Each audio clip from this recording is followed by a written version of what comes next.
Hello everyone, कैसे हैं आप सभी। उम्मीद है आप सभी अच्छे एवं स्वस्थ होंगे और आप अपने 10वीं कक्षा की तैयारी काफ़ी बढ़िया तरीके से कर रहे होंगे। तो फाइनली आज की इस वीडियो में हम लोग पढ़ने जा रहे हैं 10वीं कक्षा के मैथमेटिक्स का मॉडल पेपर का सॉल्यूशन। हालांकि इस मैथमेटिक्स के मॉडल पेपर में पूरे 1 से लेकर 100 तक के ऑब्जेक्टिव क्वेश्चन दिए गए हैं, जिनमें से केवल 50 ऑब्जेक्टिव क्वेश्चनों का आंसर आप सभी को OMR शीट में रंगना होगा। तो चले फ्रेंड्स, बिना समय गवाए बारी बारी से तमाम क्वेश्चनों का सलूशन देख लेते हैं, जो कि आपके मैट्रिक के बोर्ड परीक्षा के लिए काफी इंपोर्टेंट है। इससे पहले यार वीडियो को लाइक नहीं किए होंगे तो जल्दी से वीडियो को लाइक करने के साथ चैनल पे नए होंगे तो चैनल को सब्सक्राइब कर लीजिए, ताकि ऐसे ही आने वाली हर इंपोर्टेंट क्वेश्चन का वीडियो आप सभी को मिल सके। तो चलिए फ्रेंड्स, बिना समय गवाए पहला क्वेश्चन का आंसर देख लेते हैं। पहला सवाल कहता है कि 92/115 का सरलतम रूप क्या होगा। पहला ऑप्शन में दिया गया 46/23, ऑप्शन बी में दिया गया 4/3, ऑप्शन सी में दिया गया 3/5 और ऑप्शन डी में दिया गया है 3/4। तो जैसा कि आप सभी को मालूम होगा कि हमारा वीडियो सीरीज का पहला क्वेश्चन के जवाब आप सभी को वीडियो के नीचे जाकर कमेंट बॉक्स में इसका सही जवाब लिखना होता है। तो क्वेश्चन नंबर 1 का क्या सही जवाब होगा, आप जल्दी से वीडियो के नीचे चले जाइए और कमेंट बॉक्स में जाकर आप क्वेश्चन नंबर 1 का सही जवाब लिख सकते हैं। उसके बाद में अगला सवाल क्वेश्चन 2 को देखिए कि दो परिमेय संख्याओं के बीच कितनी परिमेय संख्या हो सकती है। परिमेय संख्या किसे कहते हैं, तो वैसी संख्या जिसे हम p/q के रूप में लिख सकते हैं और q का मान 0 के मान के बराबर भी नहीं हो, ऐसे तमाम संख्याओं को हम लोग परिमेय संख्या कहते हैं। तो मान लेते हैं 1/2 एक परिमेय संख्या है और 3/2 भी एक परिमेय संख्या है। तो ये दो परिमेय संख्या के बीच में हम अनगिनत परिमेय संख्या लिख सकते हैं, इसलिए क्वेश्चन का सही जवाब हमारा ऑप्शन डी हो जाएगा, अनंत। उसके बाद में अगला सवाल क्वेश्चन 3 को देखिए कि निम्नलिखित में किसका दशमलव प्रसार शांत होगा। सबसे पहले जानिए कि शांत होने का क्या टर्म कंडीशन है। तो किसी भी संख्याओं का दशमलव प्रसार शांत होने के लिए उसके हर के अभाज्य खंड में 2n इंटू 5m होना आवश्यक होता है। यानी कोई भी संख्या कब शांत होगा, जब उसके हर के गुणनखंड में 2 होगा या 5 होगा या दोनों में से कोई एक संख्या होगा या दोनों होगा। पहला ऑप्शन चलिएगा तो 88 दिया गया है हर में, और 88 का गुणनखंड कीजिएगा तो 11 8 88। यहाँ पे 11 आने के कारण ये शांत नहीं हो सकता है। यहाँ पे देख लीजिए 210 का गुणनखंड कीजिएगा तो 2 5 के अलावा कोई अन्य संख्या आने वाला है, इसीलिए अभाज्य ये शांत नहीं हो सकता है। ऑप्शन सी में देखिएगा तो 15/1600 दिया गया है और 1600 का यदि आप गुणनखंड करते हैं तो केवल हमें 2 प्राप्त होगा, जो कि शांत दशमलव होगा। इसलिए क्वेश्चन का सही जवाब ऑप्शन सी हो जाएगा, 15/1600। उसके बाद में अगला सवाल क्वेश्चन 4 को देखिए कि बहुपद dy² + by + a के शून्यकों का गुणनफल क्या होगा। आप सभी को बताया जाता है कि शून्यकों का गुणनफल अल्फा इंटू बीटा बराबर c/a होता है। तो यहाँ पे c का मान की बात करें तो a दिया गया है, तो आप यहाँ पे a लिखेंगे। उसके बाद में हमें चाहिए a का मान। दोस्तों a का मान d दिया गया है। इस प्रकार से क्वेश्चन का सही जवाब a/d होगा, जो कि ऑप्शन डी में है, अतः क्वेश्चन का सही जवाब ऑप्शन डी होगा। उसके बाद में अगला सवाल क्वेश्चन नंबर 5 को देखिए। क्वेश्चन 5 कहता है कि √18 का परिमेयीकरण गुणांक क्या होगा। तो √18 का यदि आप परिमेयीकरण करेंगे तो यहाँ पे इसके नीचे 1 छिपा होगा। परिमेयीकरण करने के लिए √18 से गुना और √18 से भाग करना होगा। √18 में √18 से यदि आप गुना करते हैं तो दोस्तों ये 18 हो जाएगा। √18 में यदि आप 1 से गुना करते हैं तो √18 होगा। फिर से हमें मल्टीप्लिकेशन करना होगा √18 और √18 से। अब यहाँ पे क्या होने वाला है कि 18 में √18 से गुना करेंगे तो ये 18 √18 हो जाएगा। √18 में √18 से गुना कर देंगे तो ये हमारा 18 हो जाएगा।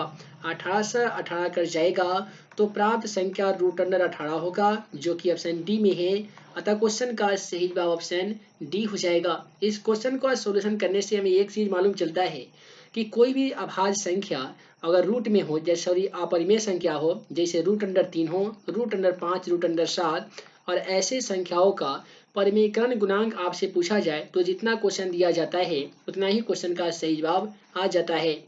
उसके बाद में अगला सवाल क्वेश्चन नंबर 6 को देखिए कि सबसे छोटी अभाज्य संख्या कौन सी होती है। सबसे पहले जानिए अभाज्य संख्या किसे कहते हैं। तो वैसी संख्या जो स्वयं तथा 1 से विभाजित होती है, ऐसे तमाम संख्याओं को हम लोग आभास संख्या कहते हैं। जैसे 2 हो गया, 3 हो गया, 5 हो गया, 7 हो गया इत्यादि, ये सभी के सभी आभास संख्या होती है। लेकिन हमसे ये पूछा गया है कि सबसे छोटी आभास संख्या कौन सी होती है, तो आभास संख्या की शुरुआत 2 से होती है, अतः सबसे छोटी आभास संख्या 2 होगा। अगला सवाल क्वेश्चन नंबर 7 को देखिए। क्वेश्चन नंबर 7 कहता है यदि a बराबर बी क्यू प्लस आर, जहाँ a और b धनात्मक पूर्णांक है, तो यहाँ पे कौन ऐसा ऑप्शन है जो सत्य होगा। सबसे पहले a और b दो हम लोग धनात्मक संख्या ले लेते हैं, एग्जाम्पल के तौर पे 2 और 4 ले लेते हैं। तो यहाँ पे क्या होगा कि इसका यदि हम एचसीएफ ज्ञात करेंगे तो 2 दूनी यहाँ पे 4 लगा देंगे तो ये शेषफल 0 आएगा। तो ये आपका होता है a, ये b होता है, ये आपका r होता है, ये q होता है। तो यहाँ पे एक चीज आपको मालूम चल रहा है कि कभी भी भाज्य का जो मान होता है, a का जो मान होता है, वो r के मान से हमेशा बड़ा होता है। तो यहाँ पे दिया गया कि r का मान b के मान से बड़ा होगा, तो बिल्कुल नहीं होगा, क्योंकि छोटा होगा।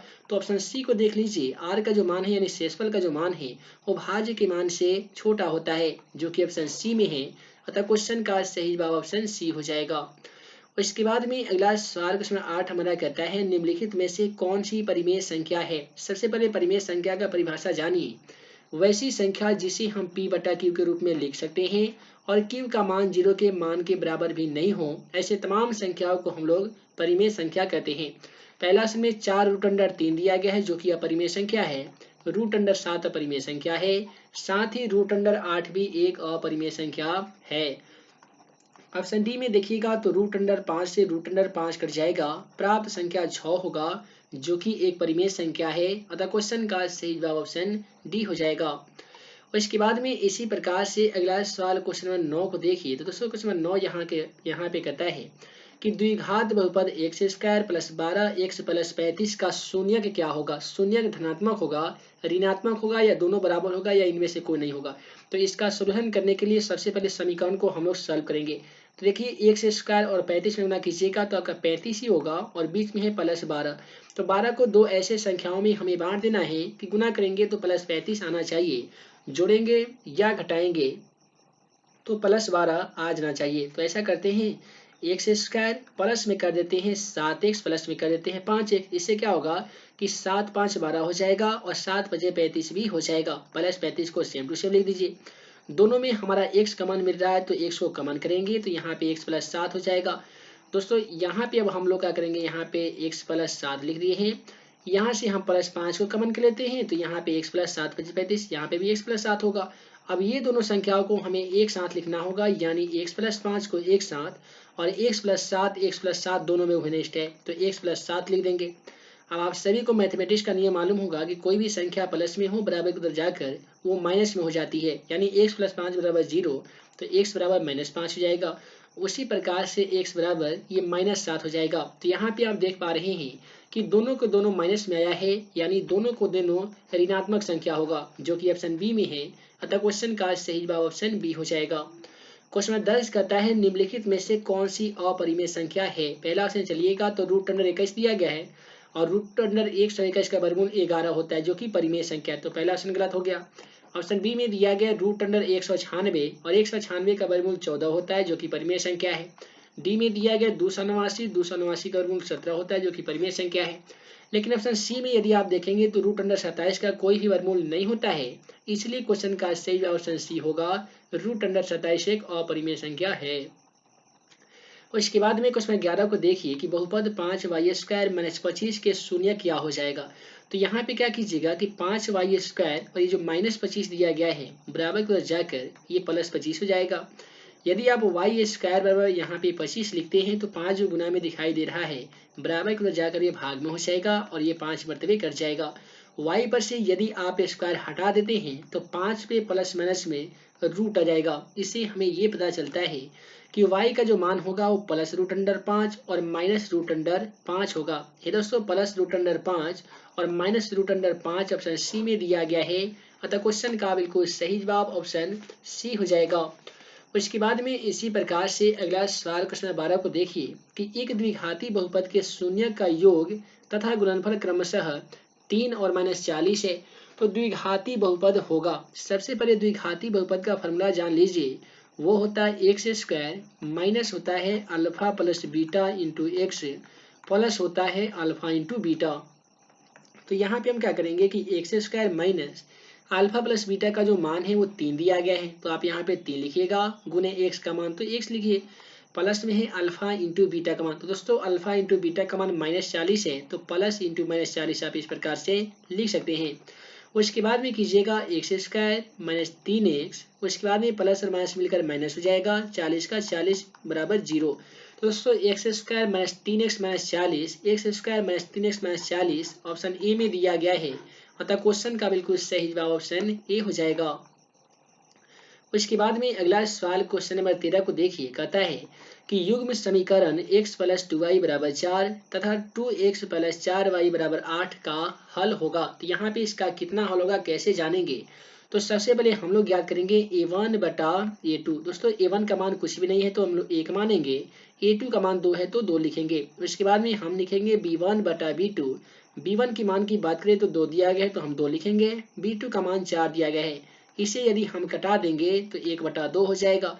उसी प्रकार से C1 बटा C2 का मान लिख लेंगे। दोस्तों C1 का मान 4 दे रखा है तो 4 लिखेंगे, C2 का मान 8 है तो 8 लिखेंगे, 4 दूनी 8, यानी इससे भी हम 1 बटा 2 मरतबे कटा सकते हैं।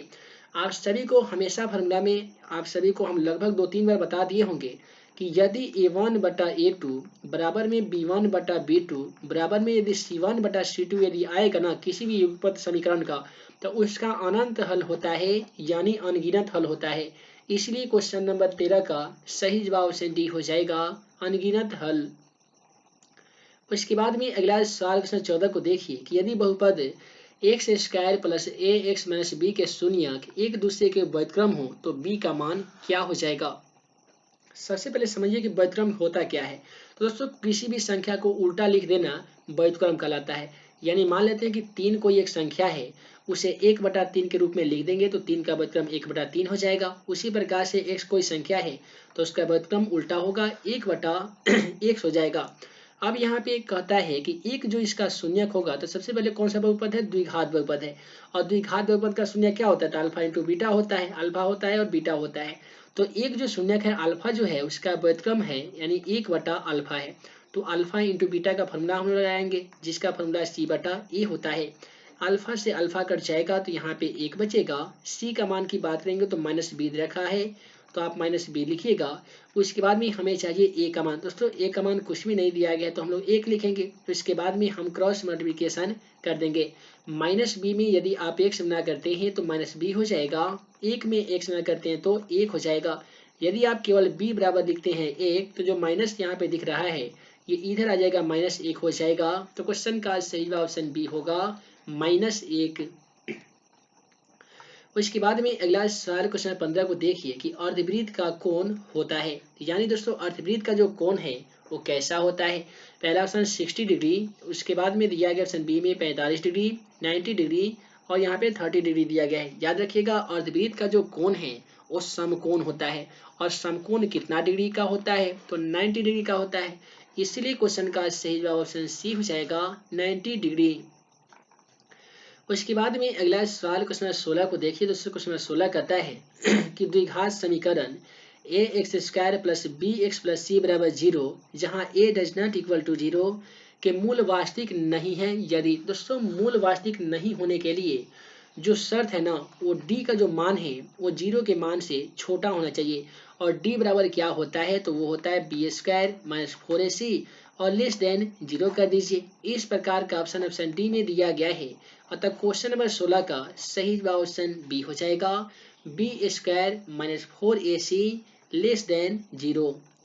इसके बाद में अगला सवाल क्वेश्चन 17 को देखिए। दोस्तों क्वेश्चन 17 कहता है यदि अल्फा तथा बीटा समीकरण 2x square minus x minus 6 बराबर 0 के मूल हो तो 1/अल्फा प्लस 1/बीटा का मान क्या हो जाएगा। तो सबसे पहले अल्फा इंटू बीटा का एलसीएम ले लीजिए, तो ये अल्फा इंटू बीटा हो जाएगा, ऊपर हो जाएगा अल्फा प्लस बीटा। हम क्या किए हैं, इसका बट्टा का जोड़ बना रहे हैं।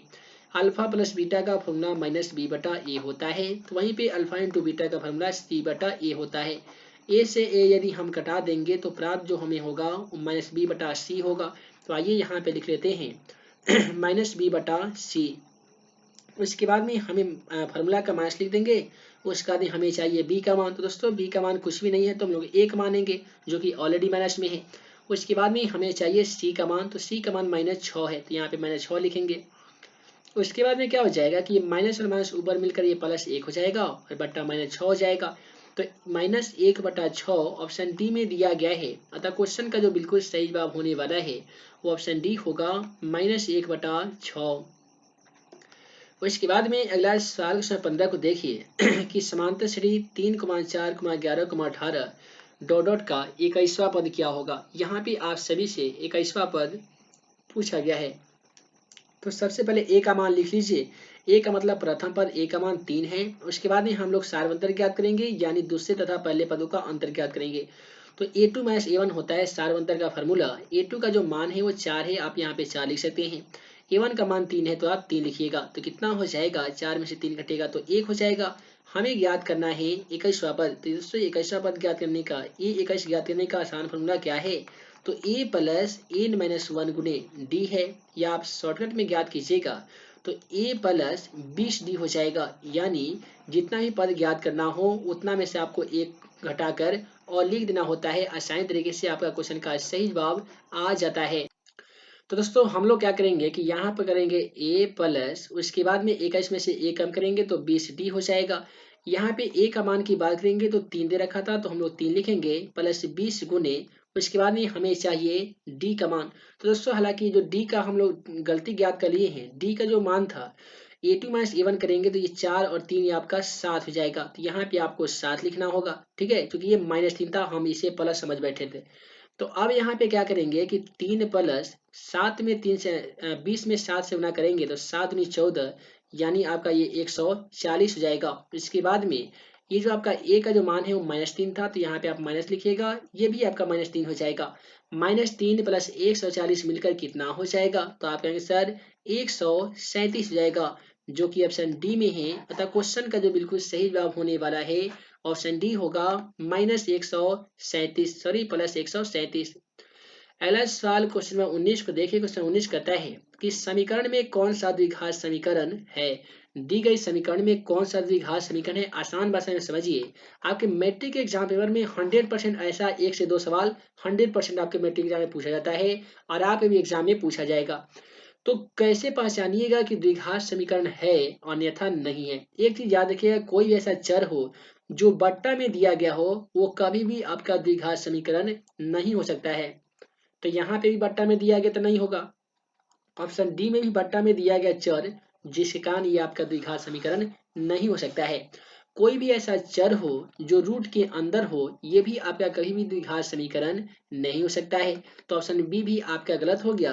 ये 3 ऑप्शन गलत होने के बाद प्राप्त संख्या यहाँ पे ऑप्शन ए जो है आपका करेक्ट सही जवाब हो जाएगा। इसका यदि आप सॉल्यूशन करेंगे तो द्विघात बहुपद का जो व्यापक रूप होता है ax² + bx + c = 0, इस फॉर्मेट में आपका ये आ जाएगा, जो कि आपका द्विघात समीकरण होगा। याद क्या रखना है कि कोई भी चर रूट के अंदर हो बहुपद नहीं होगा, कोई भी चर बट्टा में हो बहुपद नहीं होगा, कोई भी चर के पावर में इस प्रकार से बट्टा दिया गया हो ये भी आपका द्विघात समीकरण नहीं होगा।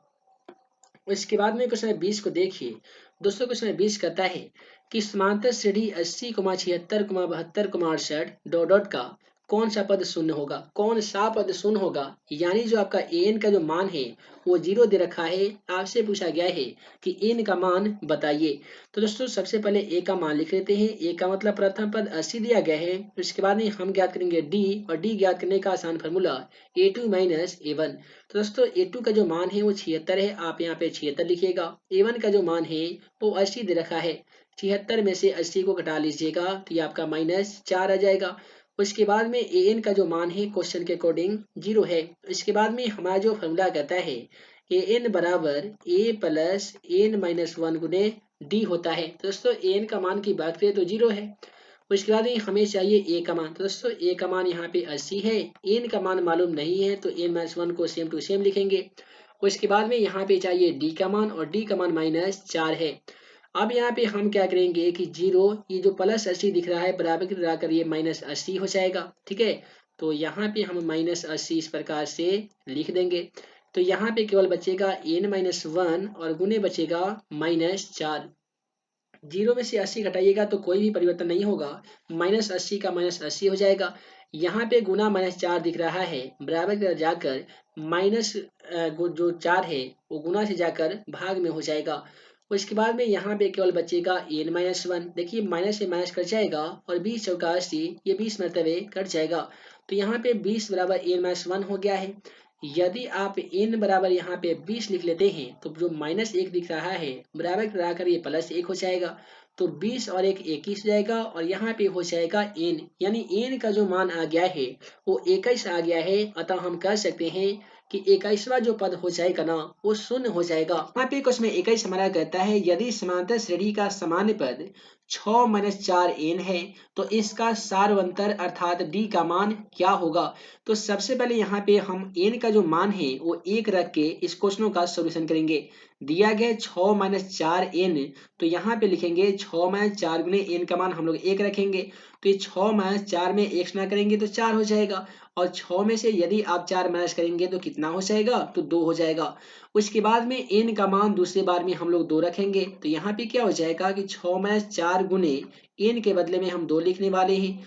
तो 6-4 दूनी कितना हो जाएगा, तो 8 हो जाएगा और 6 में से 8 यदि आप घटा सकते हैं तो ये -2 हो जाएगा। अब हमें ज्ञात करना है सारवंतर यानी d का मान। दोस्तों d ज्ञात करने का आसान फॉर्मूला a2 -a1 होता है। तो a2 का मान देख लीजिए, a2 का मान हम लोग -2 ज्ञात किए हैं। तो यहाँ पे -2 लिखेंगे -a1 का मान। तो दोस्तों a1 का मान 2 है। और आप सभी को मैथमेटिक्स का नियम मालूम होगा, किसी भी संख्या के पहले माइनस और बाद में यदि माइनस लगा हो तो वैसी स्थिति में दोनों संख्याओं को जोड़ देते हैं लेकिन लिखते हैं माइनस में। तो ये हो जाएगा -2 और -2 मिलकर -4, जो कि ऑप्शन सी में है। अतः क्वेश्चन का सही जवाब ऑप्शन सी हो जाएगा। और इसके बाद में अगला सवाल क्वेश्चन 22 को देखिए। कहता है कि निम्नलिखित में से कौन सा समांतर श्रेणी में है। सबसे पहले जानिए कि कैसे पहचानेंगे आपकी समांतर श्रेणी में है अन्यथा नहीं है। तो समांतर श्रेणी में होने के लिए हम लोग d1 ज्ञात करते हैं और d2 ज्ञात करते हैं। d1 ज्ञात करने का आसान फॉर्मूला a2 a1 होता है। d2 ज्ञात करने का आसान फॉर्मूला a3 a2 होता है। तो यदि ये दोनों का मान समान यदि आ जाता है तो समझ लीजिए कि दी गई सूची एपी में है अन्यथा नहीं है। तो पहला से ऑप्शन से चलेंगे तो 4 में से -2 घटाएंगे तो कितना हो जाएगा, 4 -2 तो ये 6 हो जाएगा।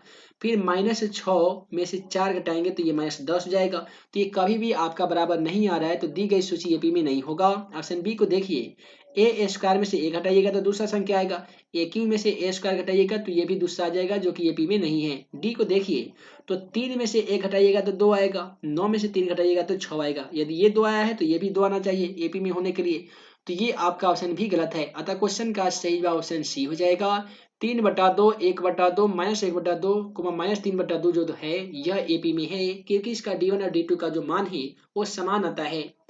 उसके बाद में इसी प्रकार से अगला सवाल क्वेश्चन 23 को देखिए। यहाँ पे क्वेश्चन 23 कहता है कि मूल बिंदु का नियामक कितना होता है। आप सभी को मालूम होगा कार्तीय तल में इधर x होता है तो दूसरा x डैश होता है, दूसरा y होता है तो यहाँ पे y डैश होता है। बीच में होता है मूल बिंदु 0 जो सभी के लिए बराबर होता है, इसलिए कहा जाता है मूल बिंदु का जो निर्देशांक है वो 0,0 होता है, जो कि ऑप्शन डी में है। अतः क्वेश्चन का सही जवाब ऑप्शन डी हो जाएगा। उसके बाद में अगला सवाल क्वेश्चन 24 को देखिए। त्रिभुज एबीसी समरूप त्रिभुज पी क्यू आर तथा क्यू आर बटा बी सी का जो अनुपात है वो 2:3 कहें या 2/3 दिया गया है। तो हमसे पूछा गया है कि एरिया ऑफ त्रिभुज पी क्यू आर और एरिया ऑफ त्रिभुज एबीसी यानी त्रिभुज पी क्यू आर का क्षेत्रफल ज्ञात कीजिए और त्रिभुज एबीसी का क्षेत्रफल का जो अनुपात होगा वही हमें ज्ञात करना है।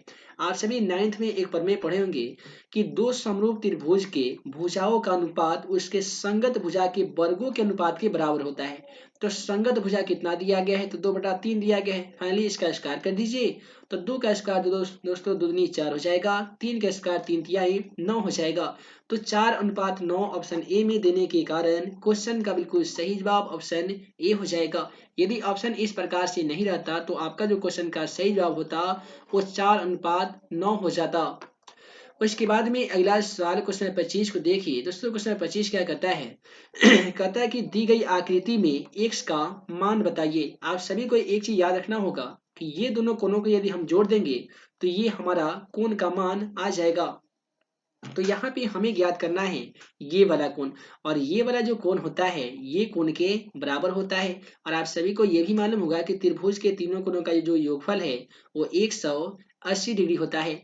तो हम क्या करेंगे कि कोण P लिखेंगे कोण Q और कोण लिखेंगे R। यहाँ पे कोण P प्लस कोण Q प्लस कोण R कर देते हैं, बराबर में 180 डिग्री होता है। कोण P का मान 60 डिग्री दिया गया है तो आप 60 लिखेंगे। कोण Q का मान 50 डिग्री दिया गया है तो आप 50 डिग्री लिखेंगे। कोण C का मान कोण R का मान नहीं दिया गया तो हम लोग x मानते हैं, बराबर में 180 डिग्री। दोस्तों 6 और 5 11 यानी ये 110 डिग्री हो जाएगा। प्लस में x बराबर में है 180 डिग्री। यदि हम x बराबर 180 डिग्री लिखते हैं तो यहाँ पे आप देख पा रहे हैं प्लस में 110 डिग्री दिया गया है, बराबर की उधर जाकर माइनस में 110 डिग्री हो जाएगा। उसके बाद में 180 में से यदि आप 110 को माइनस करते हैं तो फाइनली आपका 70 डिग्री बचेगा, जो कि आपका कोण R का मान होगा। और यही कोण R का मान कोण X का मान भी हो जाएगा, यानी यहाँ पे जो 70 डिग्री आया है वही आपका X का मान भी 70 डिग्री होगा, जो कि ऑप्शन सी में है। अतः क्वेश्चन का बिल्कुल सही जवाब ऑप्शन सी हो जाएगा।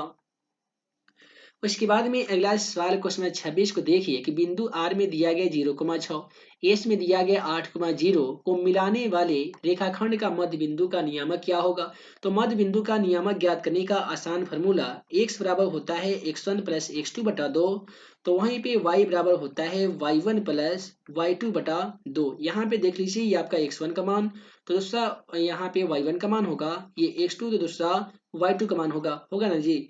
तो यहाँ पे अब हम लोग क्या करेंगे कि x1 का मान, तो दोस्तों x1 का जो मान है वो 0 है, आप 0 लिखिएगा। x2 का मान बताइए जी कितना है, 8 है, तो आप यहाँ पे 8 लिख सकते हैं, बटा 2 कर दीजिए। 0 में 8 को जोड़िएगा तो 8 ही होगा। इसमें यदि आप 2 से भाग लगा देते हैं तो 4 दुनिया 8 4 मरतबे कट जाएगा। ठीक उसी प्रकार से हमें चाहिए y1 प्लस y2 का मान, तो y1 का मान यहाँ पे 6 है, y2 का मान 0 है। उसके बाद में बटा 2 कीजिए, 6 में 0 को ऐड कीजिएगा तो 6 हो जाएगा। इसमें यदि आप 2 से भाग लगा देते हैं तो ये 3 दूनी 6 3 मरतबे कट जाएगा। तो पहला आंसर आपका 4 आया है, दूसरा वाला आंसर 3 आया है। 4,3 ऑप्शन डी में देने के कारण क्वेश्चन का बिल्कुल सही जवाब ऑप्शन डी हो जाएगा। उसके बाद में अगला सवाल यहाँ पे क्वेश्चन 27 को देखिए। दोस्तों क्वेश्चन 27 आपका क्या कहता है, कहता है कि बिंदु 4,6 और 8,2 के बीच की दूरी ज्ञात कीजिए। दूरी ज्ञात करने का जो आसान फॉर्मूला होता है वह होता है root under x2 minus x1 का होल स्क्वायर होता है, प्लस में होता है y2 माइनस y1 का होल स्क्वायर। अब आपका x1 y1 का मान आएगा कहाँ से, तो ये आपका पिछले वाले के जैसा x1 तो दूसरा y1, यहाँ पे हो जाएगा x2, ये हो जाएगा y2। हमें चाहिए फर्स्ट ऑफ ऑल सबसे पहले x2 का मान। x2 का मान दोस्तों 8 दिया गया है तो आप यहाँ पे 8 लिखिएगा। x1 का मान 4 है तो यहाँ पे 4 लिखिएगा, इसका कर दीजिए स्क्वायर। उसके बाद में हमें चाहिए y2 का मान, तो दोस्तों y2 का मान यहाँ पे देखेंगे तो 2 है, y1 का मान कितना है तो 6 है, यहाँ पे 6 लिखकर इसका स्क्वायर कर सकते हैं। 8 में से 4 कटेगा तो 4 बचेगा, फाइनली इसका स्क्वायर करेंगे। 2 में से 6 घटाएंगे तो -4 बचेगा, इसका भी स्क्वायर कर देंगे। 4 का स्क्वायर खींचेगा तो 16 हो जाएगा, -4 का स्क्वायर भी 16 हो जाएगा। 16 में 16 को ऐड कर दीजिए तो 32 हो जाएगा। उसके बाद में आप सभी को इसका गुणनखंड कर देना होगा। गुणनखंड कैसे कीजिएगा, तो 4 चौका 16, 16 दूनी 32 हो जाएगा। डबल 4 का 1 4 रूट से बाहर निकलेगा और रूट में केवल 2 बच जाएगा, जो कि आपका क्वेश्चन का बिल्कुल सही जवाब हो जाएगा। यहाँ पे यदि आप ऑप्शन ए में देखेंगे तो 4 रूट अंडर 2 दिया जा चुका है, अतः क्वेश्चन का सही जवाब ऑप्शन ए हो जाएगा। उसके बाद में अगला सवाल क्वेश्चन 28 को देखिए, कहता है कि sine square 60 degree plus cos square 60 degree बराबर क्या होगा। यदि आप फॉर्मूला से बनाएंगे तो sine square theta plus cos square theta का मान 1 होता है, अतः क्वेश्चन का सही जवाब ऑप्शन सी होगा 1। एक दूसरा भी नियम है कि साइन स्क्वायर 60 डिग्री दिया गया है, तो दोस्तों साइन में 60 डिग्री का मान रूट अंडर 3/2 होता है, इसका स्क्वायर कर दीजिए। उसके बाद में दिया गया कॉस स्क्वायर 60 डिग्री का मान, कॉस में 60 डिग्री का मान 1/2 होता है, इसका भी स्क्वायर कर दीजिए। इससे क्या होगा कि स्क्वायर से रूट कटेगा तो केवल 3 बचेगा, 2 का स्क्वायर 4 हो जाएगा, 1 का स्क्वायर 1 होगा, 2 का स्क्वायर 4 हो जाएगा। बट्टा का जोड़ बनाइएगा तो 4 4 का एलसीएम 4 होगा, ऊपर हो जाएगा 3 + 1। दोस्तों 3 और 1 4 होता है, 4 को 4 से घटाइएगा फिर भी आपका आंसर 1 ही आएगा, अतः क्वेश्चन का सही जवाब ऑप्शन सी हो जाएगा।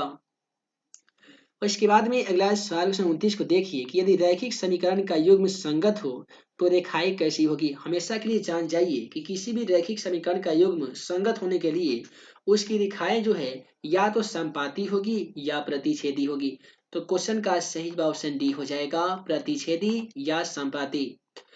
उसके बाद में अगला सवाल यहाँ पे देख लीजिए, क्वेश्चन 30 कहता है कि बिंदु -6, -5/2 किस पाद में स्थित है। देखिए कितना मजेदार क्वेश्चन आ गया है।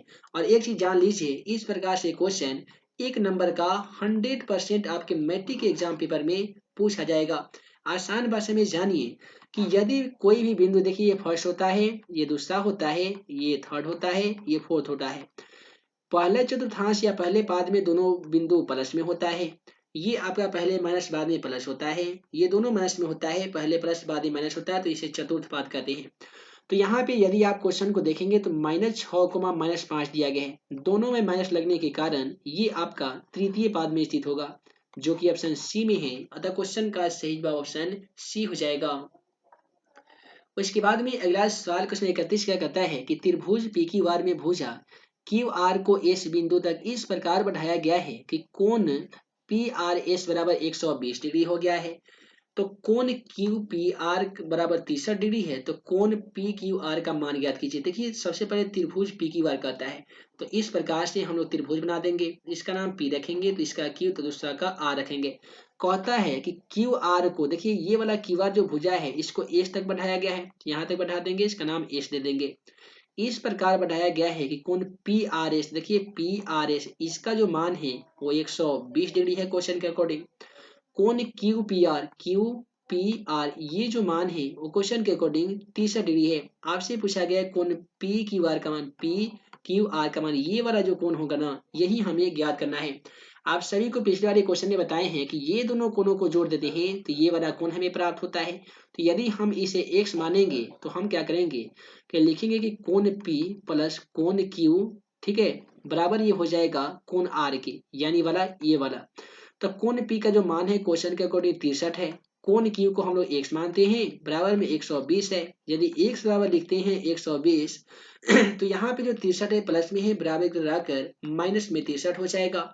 अब हमें क्या करना होगा कि 120 में से 63 को घटा देना होगा।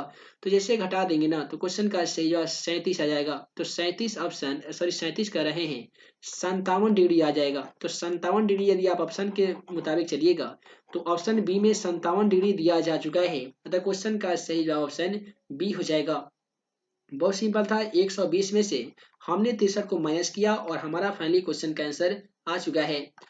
उसके बाद में अगला सवाल क्वेश्चन नंबर 32 कहता है कि यदि किसी त्रिभुज के कोण का समद्विभाजक विपरीत भुजा को समद्विभाजित करता है तो त्रिभुज क्या होगा। इस प्रकार से एक त्रिभुज को ले लीजिए और इस त्रिभुज में कहता है कि कोण का समद्विभाजक, ये जो कोण है इसके समान साइज का इसमें से एक विपरीत भुजा डाल देते हैं तो समद्विभाजित करता है तो त्रिभुज कैसा होगा। तो ये जो त्रिभुज बनेगा ना इसे हम लोग समद्विबाहु त्रिभुज कहेंगे, जो कि ऑप्शन ए में है। अतः क्वेश्चन का सही जवाब ऑप्शन ए हो जाएगा। इसके बाद में अगला सवाल ध्यान समझिएगा, ये थेल्स प्रमेय का न्यूमेरिकल है। कहता है कि त्रिभुज एबीसी में डीई समांतर बीसी तथा एडी बटा डीबी बराबर 2/3 दिया गया है। तो एई बटा ईसी का मान ज्ञात कीजिए। थेल्स प्रमेय में आप सभी को हम बताए थे कि इस प्रकार से एक त्रिभुज होता है जिसका नामकरण हम लोग ए बी और सी करते हैं। बीसी के समांतर एक यहाँ पे डीई रेखा खींचा जाता है जो कि बीसी के समांतर होता है। तो यहाँ पे एडी बटा डीबी, इसका मान, एडी का मान कितना दिया गया, 2 दिया गया है, डीबी का मान 3 दिया गया है। हमसे पूछा गया एई बटा ईसी का मान ज्ञात कीजिए। तो थेल्स प्रमेय कहता है एडी बटा डीबी बराबर में होता है ए बटा ईसी। इससे हमें ये पता चलता है एडी बटा डीबी का जो मान है वो ए बटा ईसी के मान के बराबर होता है, यानी एडी बटा डीबी बराबर 2/3 है। तो ए बटा ईसी का मान भी 2/3 होगा, जो कि ऑप्शन बी में है। अतः क्वेश्चन का बिल्कुल सही जवाब ऑप्शन बी हो जाएगा, 2/3। और इसके बाद में अगला सवाल क्वेश्चन 34 को देखिए। क्वेश्चन 34 कहता है कि यदि त्रिभुज एबीसी में और एबीसी तथा डीईएफ में AB बटा DE बराबर BC बटा FD है तो ये समरूप होंगे कब, जब कौन से कौन के बराबर होगा, तो ये समरूप होगा। तो आसानी तरीके से हम लोग क्या करेंगे, त्रिभुज ABC का नाम है तो यहाँ पे हम लोग त्रिभुज ABC की रचना आसानी तरीके से कर लेंगे। इसका नाम देंगे A B, तो तीसरा का नाम C। एक और त्रिभुज हमें बनाना होगा जिसका नाम हमें रखना है पी क्यू आर। तो आइए इसका भी नाम हम लोग रख लेते हैं जिसका नाम रहेगा पी क्यू आर। तो इसे हम लोग यहाँ पर लिखेंगे पी क्यू तो तीसरा आर। कहता है कि ए बी बटा डी बी के, तो ए बी ये वाला भुजा और ये डी बी के। तो यहाँ पे सॉरी डी ई एफ था तो हम लोग पी क्यू आर लिख दिए, तो यहाँ पे हम लोग लिख लेते हैं डी और ये है ई और ये है एफ। तो ये है ए बी बटा डी ई के, तो यहाँ पे ये वाला भुजा के बराबर हो गया बी सी। देखिए बी सी आपका ये भुजा है और ये एफ डी के, तो एफ डी आपका यहाँ पे है, एफ डी ये वाला है। तो कौन से कोण की बात की जा रही है, यहाँ पे कोण बी का बात किया गया है, तो यहाँ पे कोण डी का बात किया गया है। इससे हमें ये पता चलता है कि दोनों त्रिभुज को आपस में समरूप होने के लिए कोण बी और कोण डी का मान के बराबर होना बेहद जरूरी है। तो ऑप्शन सी में कोण बी बराबर कोण डी दिया जा चुका है, अतः क्वेश्चन का सही जवाब ऑप्शन डी होगा। अगला सवाल क्वेश्चन 35 को देखिए। क्वेश्चन 35 कहता है कि दी गई आकृति में पी क्यू ओ केंद्र वाले वृत्त की स्पर्श रेखा है। ओ क्यू का जो मान है वो 3 सेमी है, पी क्यू का मान 4 सेमी है, तो ओ पी का मान ज्ञात कीजिए। तो यहाँ पे ओ पी का मान हमें ज्ञात करना है। ओ क्यू का जो मान है देख लीजिए, ओ क्यू का मान यहाँ पे 3 सेमी है जो कि त्रिज्या कहलाती है, और यहाँ पे ये जो मान दिया गया पी क्यू का मान, तो ये है आपका 4 सेमी। हमें ज्ञात करना है ओपी। ओपी ज्ञात करने का आसान फॉर्मूला क्या करेंगे, दोनों का स्क्वायर करके जोड़ देंगे, यानी लिखेंगे 4 का स्क्वायर प्लस में लिखेंगे 3 का स्क्वायर। तो दोस्तों 4 का स्क्वायर 4 का 16 होता है, 3 का स्क्वायर 9 होता है। दोनों को यदि हम जोड़ देते हैं तो 25 हो जाता है, और 25 का वर्गमूल 5 होता है। यदि आप ऑप्शन से चलेंगे तो ऑप्शन सी में 5 दिया जा चुका है, जो क्वेश्चन का बिल्कुल सही जवाब यहाँ पे 5 सेमी हो जाएगा। उसके बाद में आइए अगला सवाल क्वेश्चन 36 को देखते हैं। क्वेश्चन 36 एक ऐसा सवाल है जिसमें बहुत सारे ऐसे छात्र छात्राएं हैं जो इसका आंसर जल्दीबाजी में जाकर 8 इकाई लेकर गलत आंसर बना के चले आते हैं। देखिए एक अक्ष से उस बिंदु की दूरी क्या होगी, तो इस प्रकार से पूछा जाता है तो क्वेश्चन का आंसर बदल जाता है और बोला जाएगा एक अक्ष से बिंदु P में दिया गया 8,12 की दूरी क्या होगी। तो देखिए यहाँ पे काटिए तल होता है, एक अक्ष से चलिएगा 8,12 में, तो एक अक्ष से चलिएगा तो आपका 12 आंसर होगा, वाई अक्ष से आएंगे तो 8 आंसर हो जाएगा। तो बोला गया कि एक अक्ष से बिंदु की दूरी कितनी होगी, तो यहाँ पे 12 इकाई हो जाएगी। बहुत सारे छात्र छात्राएं इसका आंसर ऐसे बना लेते हैं root under X square plus Y square पे। तो एक्स का मान यहाँ पे 8 टाइम 64 कर देते हैं, 12 के स्क्वायर 144 कर देते हैं, दोनों को जोड़ते हैं तो उनका आंसर कुछ इस प्रकार से रूट अंडर 208 आता है, जो कि बिल्कुल गलत हो जाएगा क्योंकि यहाँ पे मूल बिंदु का निर्देशांक आपसे नहीं पूछा गया है, इसलिए क्वेश्चन का सही जवाब ऑप्शन बी हो जाएगा। तो इसके बाद में क्वेश्चन 37 कहता है कि वृत्त के किसी बिंदु पर खींची गई स्पर्श रेखा और उस बिंदु से की जाने वाली त्रिज्या के बीच में कोण होता है। एक प्रमेय आपके मैट्रिक में पढ़ना है कि किसी वृत्त के किसी बाह्य बिंदु से, मान लेते हैं यहाँ पे एक स्पर्श रेखा है, इस पे खींची जाने वाली जो रेखा होती है वो लंब कहलाती है, और लंब का जो कोण होता है वो समकोण होता है। समकोण कितना डिग्री का होता है, तो आप कहेंगे सर 90 डिग्री का होता है ना जी। तो क्वेश्चन का सही जवाब ऑप्शन सी हो जाएगा 90 डिग्री। उसके बाद में अगला सवाल क्वेश्चन नंबर 38 को देखिए। क्वेश्चन 38 कहता है कि दी गई आकृति में टीपी तथा टीक्यू दो स्पर्शिका है। तो यहाँ पे देखिएगा तो टीपी और टीक्यू दो स्पर्शिका दिया गया है।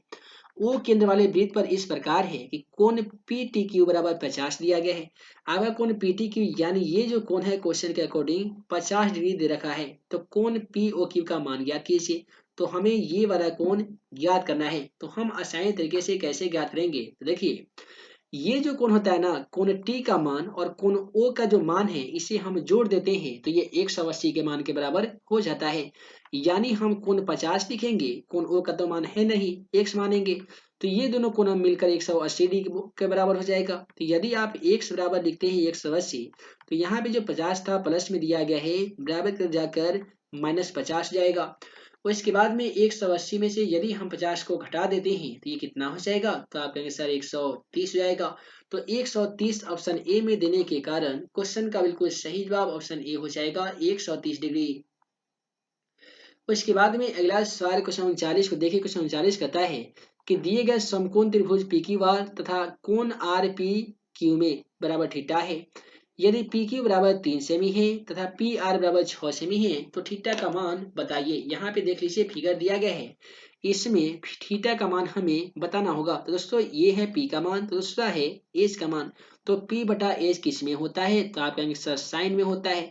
तो हम लिखेंगे साइन थीटा बराबर पी का जो मान है वो 3 है, एच का मान 6 है। तो 3 एकम 3, ये 3 दूनी 6 कट जाएगा, यानी ये हो जाएगा साइन थीटा बराबर 1/2।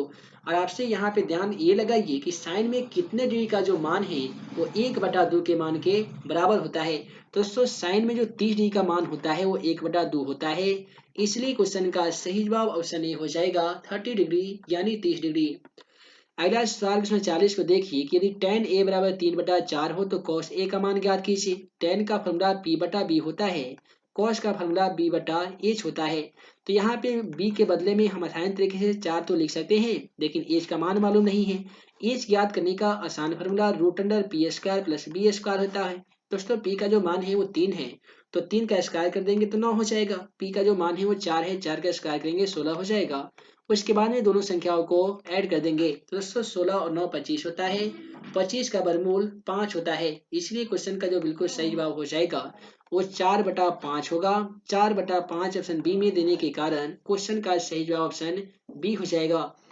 उसके बाद में अगला सवाल क्वेश्चन 41 को देखिए। क्वेश्चन 41 भी त्रिकोणमिति से लिया गया है और सवाल में पूछा गया है कि cot 44 डिग्री बटा tan 46 डिग्री बराबर क्या होगा। तो हमें यहाँ पे क्या करना होगा कि cot 44 को हम लोग तोड़ देंगे, यानी cot इंटू 90 में से यदि हम 44 डिग्री को घटाएंगे तो कितना डिग्री बचेगा, 46 डिग्री बचेगा।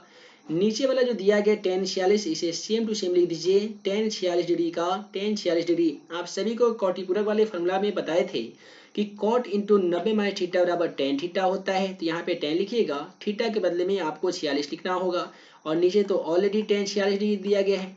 अब इससे क्या होगा कि tan 46 डिग्री से tan 46 डिग्री एक मरतबे कट जाएगा, जो कि ऑप्शन डी में है, अतः क्वेश्चन का सही जवाब ऑप्शन डी हो जाएगा।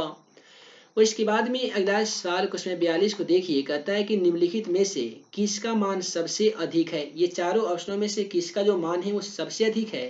पहला ऑप्शन में दिया गया tan 45 डिग्री, और आप सभी को मालूम होगा tan में 45 डिग्री का मान 1 के बराबर होता है। ऑप्शन बी में दिया गया sin 45 डिग्री, और sin में 45 डिग्री का मान 1/√2 होता है। सी में दिया गया sin 30 डिग्री, और sin में 30 डिग्री का मान 1/2 होता है। ऑप्शन डी में दिया गया cos 90 डिग्री, और cos 90 के डिग्री का जो मान होता है वो 0 होता है। अब ये चारों ऑप्शनों का जो मान लिखने के बाद आपको मालूम चलता होगा कि tan a का जो मान दिया गया 1, ये चारों ऑप्शनों में दिए गए तमाम मानों से सबसे अधिक है, अतः क्वेश्चन का सही जवाब ऑप्शन ए हो जाएगा tan 45 डिग्री। उसके बाद में अगला सवाल क्वेश्चन 43 को देखिए। क्वेश्चन 43 कहता है कि यदि एक वृत्त का परिधि 88 सेमी है तो इसकी त्रिज्या क्या होगी। सबसे पहले वृत्त का त्रिज्या ज्ञात करने का आसान जो फॉर्मूला है वो होता है परिधि बटा 2 पाई होता है। तो यहाँ पे आप परिधि का मान क्वेश्चन के अकॉर्डिंग 88 सेमी दिया गया है, तो आप ये 88 लिख सकते हैं। उसके बाद में 2 गुने पाई का मान, तो दोस्तों पाई का मान 22/7 होता है। तो नीचे वाला बटा 7 ऊपर जाकर गुना 7 बन जाएगा। इसे अब हम ऐसे कटा देंगे, कैसे कटाएंगे, तो 22 चौका 88 हो जाएगा, ये 2 दूनी 4 हो जाएगा। तो ऊपर बचेगा 2 गुने 7, और 7 दूनी कितना होता है, तो आप कहेंगे सर 14 होता है, जो कि ऑप्शन बी में है, अतः क्वेश्चन का सही जवाब ऑप्शन बी हो जाएगा 14 सेमी। उसके बाद में अगला सवाल क्वेश्चन 44 को देखिए। तो यहाँ पे दोस्तों क्वेश्चन 44 कहता है कि यदि त्रिभुज पी की वार में आर समकोण है, इस प्रकार से एक त्रिभुज है जिसमें पहला जो नाम है इसका पी है, इसमें आर समकोण है, तो यहाँ पे आर हो जाएगा, यहाँ पे क्यू हो जाएगा, जिससे बुलाया गया है कि sine P into P plus Q का मान क्या होगा। तो यहाँ पे देखिए जब आर समकोण है ना, इससे हमें ये पता चलता है कि पी और क्यू का जो मान होगा कहीं ना कहीं दोनों को जोड़कर ये 90 डिग्री आता होगा। तो हम यहाँ पे क्या करेंगे, साइन 90 डिग्री का मान लिख देंगे। तो साइन में 90 डिग्री का जो मान होता है वो 1 होता है, इसीलिए क्वेश्चन का सही जवाब ऑप्शन बी हो जाएगा 1। और इसके बाद में अगला सवाल भी त्रिकोणमिति से लिया गया है और काफी मजेदार क्वेश्चन है। कहता है कि यदि अल्फा बटा 4 बराबर 15 डिग्री तो रूट अंडर 3 कोसेक अल्फा बराबर क्या होगा। तो सबसे पहले आपको यहाँ पे क्या करना होगा कि क्रॉस मल्टीप्लिकेशन कर दीजिएगा, समझ रहे हैं जी। तो देखिए एक में आप अल्फा में 1 से ना खींचिएगा तो अल्फा हो जाएगा, 15 में 4 से ना खींचिएगा तो 15 चौका 60 होता है, यानी जहाँ पे इस क्वेश्चन में अल्फा लिखा गया है उसके बदले में आपको क्या लिखना होगा, तो 60 डिग्री लिखना होगा। यानी √3 कौशिक यहाँ पे सेम टू सेम लिखिए कौशिक, और अल्फा की जगह पे कर दीजिए 60 डिग्री। उसके बाद में आप क्या करेंगे कि √3 गुने कौशिक 60 डिग्री का मान। तो दोस्तों कौशिक में 60 डिग्री का जो मान होता है वो 2/√3 होता है। अब यहाँ पे √3 से √3 कटने के बाद प्राप्त संख्या 2 होगा, जो कि ऑप्शन बी में है। अतः क्वेश्चन का बिल्कुल सही जवाब ऑप्शन बी हो जाएगा। उसके बाद में अगला सवाल देखिए, काफी मजेदार तथा काफी इंपोर्टेंट है, और यही वो सवाल है जिसमें बहुत सारे छात्र छात्राएं गलती कर जाते हैं। कहता है कि यदि R1 तथा R2 त्रिज्या वाले दो वृत्तों के क्षेत्रफलों का योग जो है वो R त्रिज्या वाले वृत्त के क्षेत्रफलों के बराबर है, तो इसका तो यहाँ पे कौन सा ऑप्शन जो है वो सत्य हो जाएगा। कहता है कि R1 और R2 वृत्त का जो त्रिज्या है ना, इन दोनों वृत्तों के क्षेत्रफलों को जोड़ देंगे तो जाहिर सी बात है एक बड़ा सा वृत्त का क्षेत्रफल बनेगा। तो उसी वृत्त का जो क्षेत्रफल होगा ये चारों में से कौन सा होगा। तो सबसे पहले हम क्या करेंगे, पहले वृत्त का क्षेत्रफल ज्ञात करेंगे, तो ये होता है πr1², और फिर दूसरे क्षेत्रफल को भी जोड़ देंगे तो ये πr2 का स्क्वायर कर देंगे, R1 और R2 का स्क्वायर। तो ये बराबर में क्या बनाएगा, तो ये πr² बना देगा। अब यहाँ से दोनों में पाई मिल रहा है तो पाई को हम कॉमन कर लेंगे, तो यहाँ पे दोस्तों हो जाएगा R1 का स्क्वायर। ठीक है, तो यहाँ पे हम लोग R1 का स्क्वायर दे देंगे, फिर प्लस R2 का स्क्वायर, और बराबर में है πr²। पाई से पाई हमारा कट जाएगा, तो प्राप्त यहाँ पे जो होगा वो होगा R² बराबर R1² प्लस R2², जो कि ऑप्शन सी में है। अतः क्वेश्चन का बिल्कुल सही जवाब ऑप्शन सी हो जाएगा। इसके बाद में अगला सवाल क्वेश्चन 47 को लीजिए। क्वेश्चन 47 कहता है कि जी साइन इंटू 90 डिग्री माइनस ए बराबर क्या होता है। त्रिकोणमिति में आप सभी आसान तरीके से फॉर्मूला याद किए होंगे कि साइन इंटू 90 माइनस थीटा बराबर कॉस थीटा होते हैं, तो वहीं पे कॉस इंटू 90 माइनस थीटा बराबर साइन थीटा होते हैं। तो साइन इंटू 90 डिग्री माइनस ए बराबर क्या हो जाएगा, तो कॉस ए हो जाएगा। उसके बाद में अगला सवाल क्वेश्चन 48 को देखिए कि एक 15 मीटर लंबी सीढ़ी एक ऊर्ध्वाधर दीवार के शीर्ष तक पहुंचती है। यहाँ पे एक दीवार है और एक जो सीढ़ी है वो 15 मीटर ऊंची है। इसका जो लंबाई है क्वेश्चन के अकॉर्डिंग 15 मीटर दिया गया है, और ये हमारा क्या है, तो दीवार है। यदि सीढ़ी जो है वो दीवार के साथ कितने डिग्री का कोण बनाती है, 60 डिग्री का कोण बनाती है, तो दीवार की ऊंचाई ज्ञात करिए। देखिए ये ऊपर आपका कोण बना रहा है 60 डिग्री का, इसका नाम हम लोग रख देंगे ए, तो दूसरा बी, तीसरा सी हो जाएगा। आपसे पूछा गया है कि दीवार की ऊंचाई ज्ञात कीजिए, तो मान लेते हैं कि इसका हम पी मानते हैं, ये एच दिया गया है। यदि हम साइन से ज्ञात करेंगे, साइन कितने डिग्री से, तो यहाँ पे साइन 60 डिग्री से ज्ञात करना होगा। तो साइन में 60 डिग्री का जो मान होता है, सॉरी साइन में जो फॉर्मूला होता है वो p/h होता है। तो हम साइन 60 डिग्री का मान √3/2 लिख सकते हैं। p का मान देख लीजिए नहीं दिया गया है तो आप नहीं लिखिएगा। उसके बाद में एज का जो मान है वो 15 दिया गया है, इस प्रकार से ज्ञात कीजिएगा। तो क्या होगा, p में 2 से गुना कीजिएगा तो 2p हो जाएगा।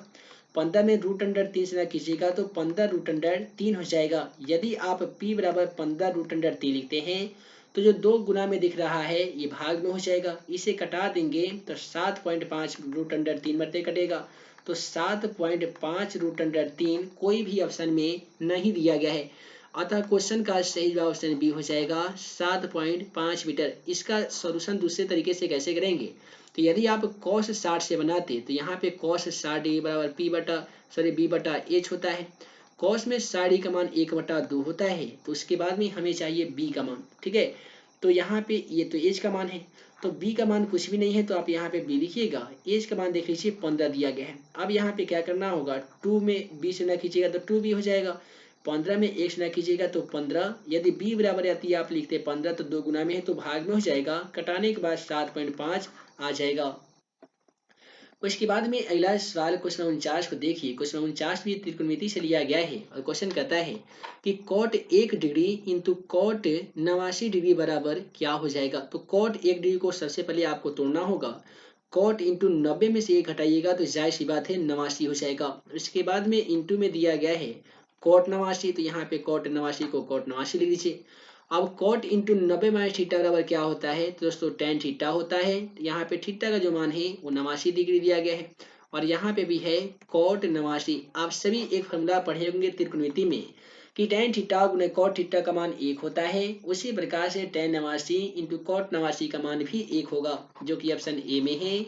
अतः क्वेश्चन का सही जवाब ऑप्शन ए हो जाएगा। और इसके बाद में अगला सवाल कहता है आर त्रिज्या वाले गोला के संपूर्ण पृष्ठ का क्षेत्रफल कितना होता है। दोस्तों याद रखिएगा, आर त्रिज्या वाले गोला का जो संपूर्ण पृष्ठ का क्षेत्रफल होता है वो 4 पाई आर स्क्वायर होता है। और यही गोला की जगह पे यदि आपसे अर्धगोला पूछ लिया जाएगा ना, तो आंसर चेंज हो जाता है। अर्धगोला का संपूर्ण पृष्ठ का क्षेत्रफल 3 पाई आर स्क्वायर होता है, तो वहीं पे गोला का संपूर्ण पृष्ठ का क्षेत्रफल 4 पाई आर स्क्वायर होता है। उसके बाद में अगला सवाल क्वेश्चन 51 को देखिए। तो दोस्तों क्वेश्चन 51 आपसे पूछता है कि यदि 6,8,9,x तथा 13 का मान 10 है तो x का मान ज्ञात कीजिए। समझ रहे हैं ना जी। तो यहाँ पे आपसे x का मान पूछा गया है, कैसे ज्ञात कीजिएगा। तो मान ज्ञात करने का एक आसान फॉर्मूला आता है, वह होता है सिग्मा x बटा n। इससे हमें ये पता चलता है कि सिग्मा x का मतलब होता है कुल प्रेक्षणों का योग, n का मतलब नंबर अर्थात संख्या, यानी कि कितनी संख्या है। तो माद की जगह पे माद का मान लिख दीजिएगा जो कि 10 है, तो आप यहाँ पे 10 लिखिएगा।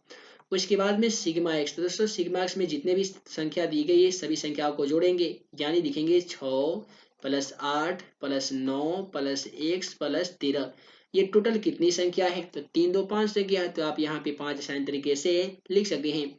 उसके बाद में हमें क्या करना होगा कि इन सभी तमाम संख्याओं को जोड़कर उसके बाद में एक्स लिखना होगा। तो देखिए ये सभी को जोड़िएगा तो 36 प्लस एक्स हो जाएगा। 10 में 5 से गुणा कीजिएगा तो 10 पचे 50 हो जाएगा। यदि आप एक्स बराबर लिखते हैं यहाँ पे 50, ठीक है, यहाँ पे यदि आप एक्स बराबर 50 लिखते हैं तो प्लस जो 36 है बराबर की बराबर करिए माइनस 36 जाएगा।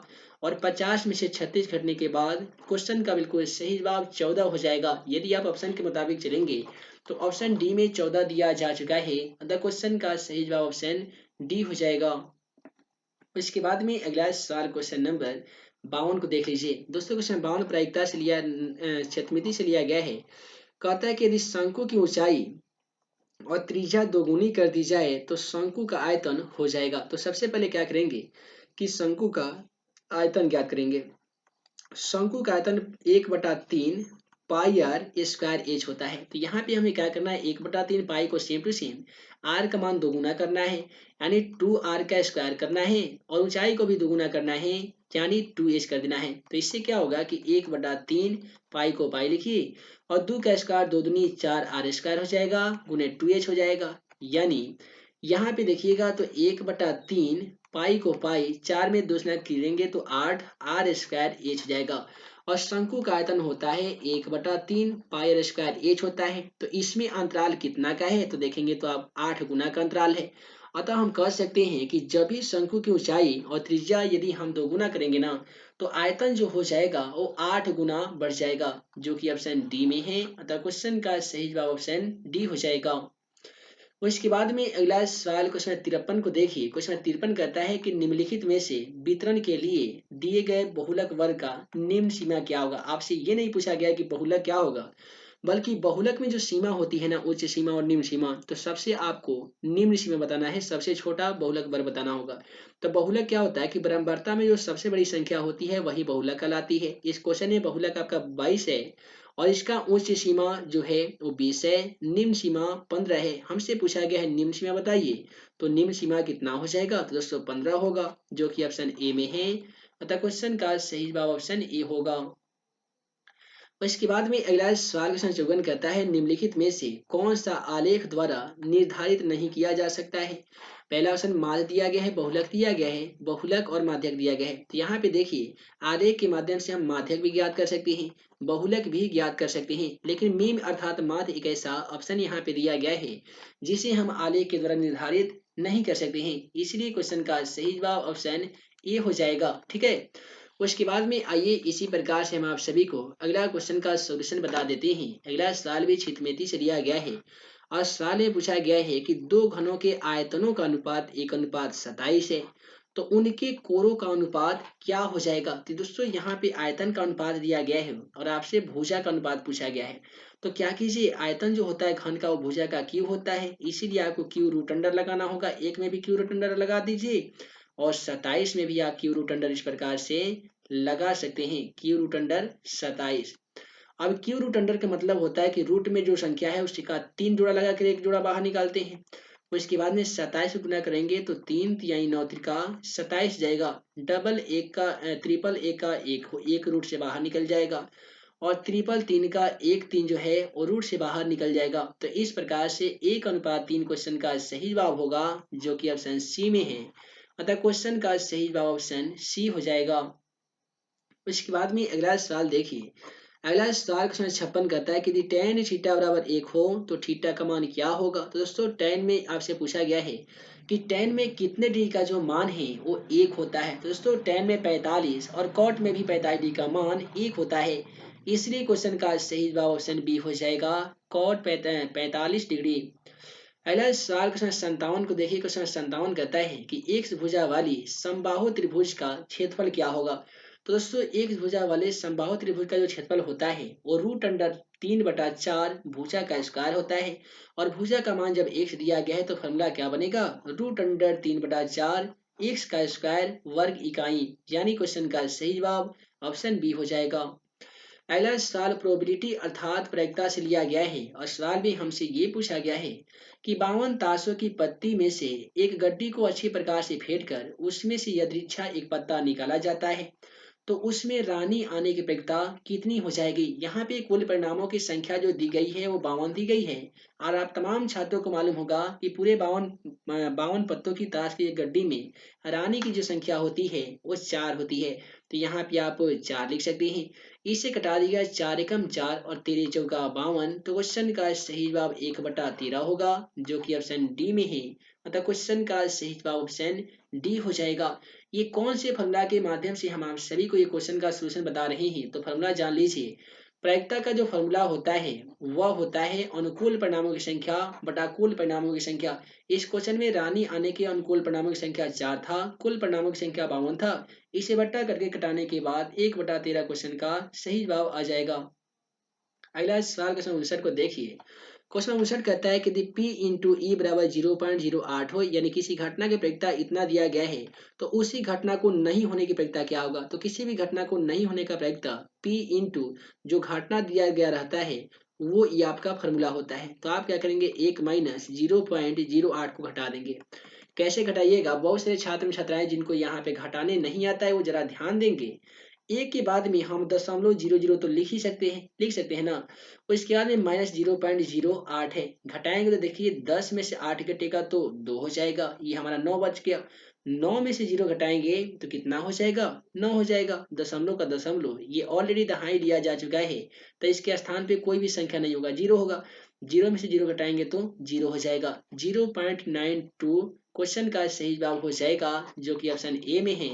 अतः क्वेश्चन का सही जवाब ऑप्शन ए होगा। अगला सवाल क्वेश्चन 60 को देखिए। क्वेश्चन 60 कहता है कि 1 प्लस टेन स्क्वायर थीटा बटा 1 प्लस कॉट स्क्वायर थीटा का मान क्या हो जाएगा। तो दोस्तों 1 प्लस टेन स्क्वायर थीटा का जो मान होता है वो सेक स्क्वायर थीटा होता है। 1 प्लस कॉट स्क्वायर थीटा वाला जो फॉर्मूला है वह होता है कोसेक स्क्वायर थीटा। उसके बाद में हम यहाँ पे क्या करने वाले हैं, आप सभी को मालूम होगा सेक स्क्वायर थीटा का फॉर्मूला 1 बटा कॉट स्क्वायर थीटा होता है, सॉरी 1 बटा सेक कॉस स्क्वायर थीटा होता है। उसके बाद में कौशिक स्क्वायर थीटा का फॉर्मूला 1 बटा साइन स्क्वायर थीटा होता है। अब बड़ा वाला बाटा हमारा ये है, इसे हमें गुना में चेंज करना होगा, यानी 1 बटा कॉस स्क्वायर थीटा और गुना कर देंगे तो ये नीचे वाला जो साइन है वो ऊपर चला जाएगा और ऊपर वाला एक नीचे चलाएगा, इससे ये एक से एक कट जाएगा। तो प्राप्त जो होगा वो होगा साइन स्क्वायर थीटा बटा में होगा कॉस स्क्वायर थीटा। एक और फॉर्मूला जान जाइए कि साइन थीटा बटा कॉस थीटा बराबर टेन थीटा होता है। तो उसी प्रकार से साइन स्क्वायर थीटा बटा कॉस स्क्वायर थीटा बराबर हो जाएगा टेन स्क्वायर थीटा जो कि ऑप्शन ए में है। अतः क्वेश्चन का बिल्कुल सही जवाब ऑप्शन ए हो जाएगा, टेन स्क्वायर थीटा। उसके बाद में अगला सवाल क्वेश्चन 61 को देखिए कि 0.5 पे रेखीय अर्थात बार दिया गया है बराबर क्या होगा। तो यानी 0.5 पे रेखीय दिया गया है, इसे p बटा क्यू के रूप में हमें व्यक्त करना है। तो p बटा क्यू के रूप में कैसे व्यक्त करेंगे, तो देखिए जितनी भी संख्या पे रेखीय दी गई हो उस संख्या को लिख लीजिए और दशमलव के बाद जितनी भी संख्या हो उतने उस संख्या के नीचे 9 लगा दीजिए। तो 5 को ज्यों कहते हो हम 5 लिख दिए हैं, एक संख्या होने के कारण बट्टा में हम मात्र एक 9 दिए हैं जो कि ऑप्शन ए में है। अतः क्वेश्चन का सही जवाब ऑप्शन ए हो जाएगा।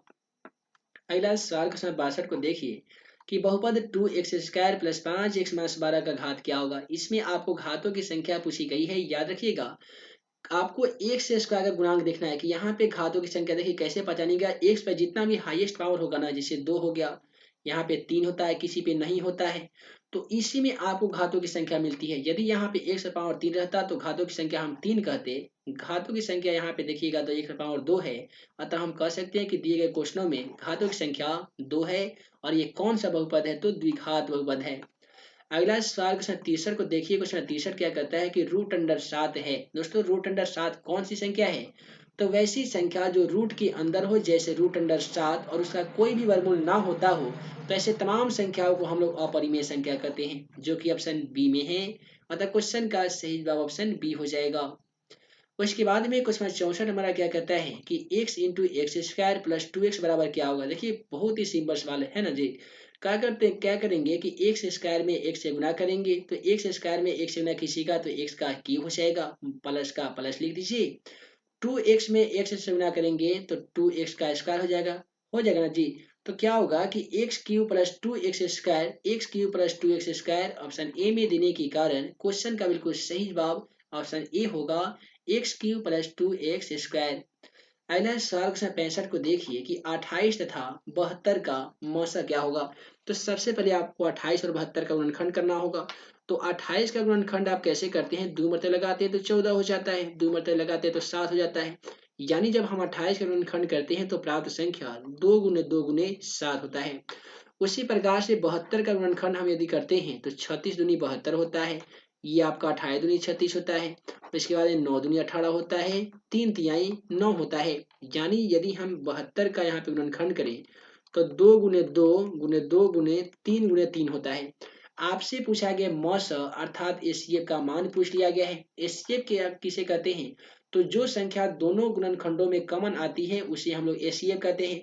तो दोनों में 2 गुने 2 कॉमन आ गई है। दोस्तों 2 गुने 2 बराबर कितना होता है, आप सभी को मालूम होगा कि 2 गुने 2 बराबर 4 होता है ना जी। तो क्वेश्चन का सही जवाब ऑप्शन सी हो जाएगा, 4 इस संख्या का मौसा हो जाएगा। तो वीडियो लंबी ना हो जिस कारण मैं इस वीडियो को यहीं पे एंड करता हूँ। उम्मीद है आज का यह वीडियो आप सभी को पसंद आया हो तो वीडियो को लाइक करें, अपने दोस्तों के साथ शेयर करें। ऐसे ही नए नए वीडियो पाने के लिए आप हमारे YouTube channel math and magic tips को सब्सक्राइब करना बिल्कुल ना भूलिएगा। आप चाहते हैं 10वीं कक्षा के सभी सेट का इम्पोर्टेंट ऑब्जेक्टिव के साथ सब्जेक्टिव क्वेश्चनों का पीडीएफ फ्री में डाउनलोड करना, तो इसी वीडियो के डिस्क्रिप्शन बॉक्स में सभी सेट का इंपोर्टेंट ऑब्जेक्टिव तथा सब्जेक्टिव क्वेश्चनों का पीडीएफ का लिंक दे दिया गया है। तो डिस्क्रिप्शन बॉक्स में दी गए लिंक को क्लिक करके मैथ एंड मैजिक टिप्स का ऑफिशियली मोबाइल एप्लीकेशन को इंस्टॉल कर सकते हैं। साथ ही हमारे ऑफिशियल वेबसाइट questionforexam.com पे जाकर 10वीं कक्षा का आप बेहतर से बेहतर तैयारी भी कर सकते हैं। तो हे दोस्तों, मैं मुकीम अंसारी जल्द मिलूंगा अगले वीडियो में नए वीवीआई क्वेश्चन के साथ। तब तक के लिए बहुत बहुत धन्यवाद।